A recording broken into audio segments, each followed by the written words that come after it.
Oops. Ooh.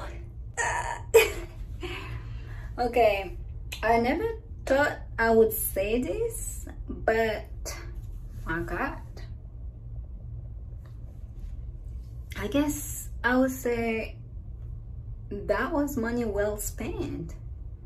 Look at my face now.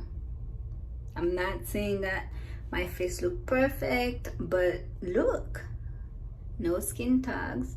Tout kote nou e titou sa yo ki nan visaj mwen, epi kote ki gen ti boule noa sa yo, like that.